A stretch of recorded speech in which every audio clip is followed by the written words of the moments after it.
Ethan, welcome to your first interview with Raith TV. we joked after the Ayr game, you came down for interviews and I said, you said, do you want me? I said, get a couple of goals and we'll get you in front of the camera. Well, here we are, the very next game. The obvious bit is, tell us about the first goal first, because it's the second goal that we're all going to be drawing our attention to. Tell us about the first goal, it's crucial. Yeah, I know, I think I've said to you, once I get the first one for Raith, I knew I would kick on and get more. So that run into the box that I made, probably I haven't done enough getting in on the end of crosses and getting to the right area, and that's what the gaffer and Smudge have been egging me on to do, get into those areas so I can get the goals in. So I think getting that first one was just brilliant for me, and then obviously second one not long after that. Yeah, we'll talk about the game and stuff, but our videographer's been really on the ball, so he's already sent me a copy of the goal. So you want to, I'll put the phone down just in front of you. Talk us through the goal. Well, I think is it Frankie that gives it to me?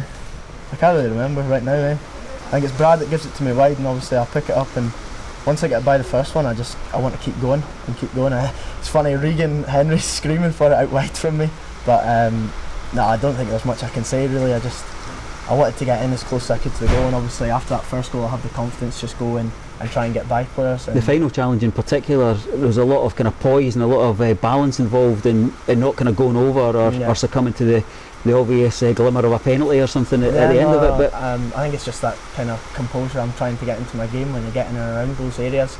Composure to take it by the last one, take that extra touch and then get the finish in. And thankfully I've done it for that second goal. When you're drifting past players like that, is it just a moment that unfolds, or have you actually got a voice and a tempo in your head that says something special is unfolding here? No, I definitely don't have a voice in my head. It's just kind of, just got to trying to calm yourself down and take each one as it comes. Obviously I've gone by like 3 boys there, but I'm never thinking, well, that's 1, that's 2, that's 3. I'm just taking it as it comes, and obviously with the ball at my feet I'm very confident, and I think that shows. What about the game itself? 5-2, we go away from Alloa thinking, job done, 3 points, one of the most difficult away grounds in the country. But I think it would be unfair to Alloa to say that 5-2 reflected how hard we had to work in the actual game itself. Yeah, I think that was a very hard game. We knew coming to Alloa it was going to be tough. I think that showed right through the game, maybe up until the last few minutes, because it was nip and tuck here and there. And I think it's a big pitch. They try and play football, we try and play football. It was a well contested game. The conditions probably didn't suit anyone today, the wind and the rain, but I think we had to grind down a result today, and obviously to get 5 goals away at Alloa is brilliant. Tell us a wee bit about the conditions. How did they change throughout the duration of the game? Because watching from the touchline, it was noticeable as the game went on, any ball into the air was a lottery. It was swirling, it was landing wherever it wanted almost. I don't think they changed. I think maybe it just got a bit worse. The wind maybe came on a bit worse, but from the first half it was cold, it was wet and it was windy, but it just probably got worse going into the second half. But that's when you just have to roll the sleeves up and dig in a bit more, and thankfully we've done that today. Let's look beyond today's game to your time with Raith Rovers so far. How did the loan deal come about? What was the kind of draw for coming to Kirkcaldy? I picked up, I was back at Aberdeen, obviously doing well in pre-season, picked up a little injury, and Aberdeen brought a few players in, so they said, we'll look to get you out on loan. So when I'd heard about the few teams that were interested, I'd obviously played against Raith a couple of times before with the under-20s, and my brother's played against Raith, and I really like the way that the team tries to play. So when that came about, Raith was a team that I wanted to go to. So thankfully once I got that over the line and I've come in, I think it's shown that I enjoy the way that we play, and I feel like I suit the way that we try and play as well, the freedom that me and Dan get to go and express ourselves in the wing, but also the responsibility we've got in defence.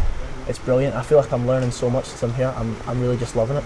Do you feel that your game's evolving under John and Paul? Definitely.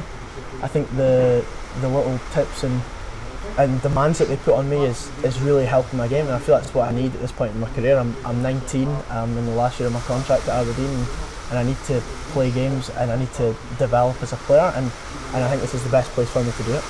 Tell us about your on-field relationship with Dan Armstrong, because regularly commentating in games and such, we've regularly said that we feel that you both get that extra 10% out of each other. What's that relationship like? You just play at opposite sides, but there are times where you drop in and help each other quite obviously around about set pieces, etc. Yeah, no, Dan's brilliant to play with. He's a great player.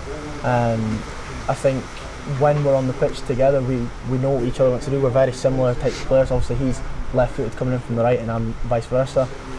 but we know what each other want to try and do. We want to try and get inside and get a shot off at the edge of the box. So trying to play those little 1-2s, we do it all the time in training. Even like Regan Henry coming in and doing that with us as well. So to develop those little relationships on the pitch is only going to help the team in the long run. Great. Well, your next target's got to be your first home goal. Queen of the South on Tuesday night. You're looking forward to it under the floodlights? Yeah, absolutely. I think we've got to take these games one at a time as they come. Obviously at Alloa today, and we've got the 3 points here. We're just looking forward to Queen of the South now at home, get those 3 points, hopefully get another goal, and that's the next game. Great, thanks for chatting with us. Congratulations on both your goals, and it was a particular joy to watch that second one. It was something a wee bit special. Well done. Thank you very much.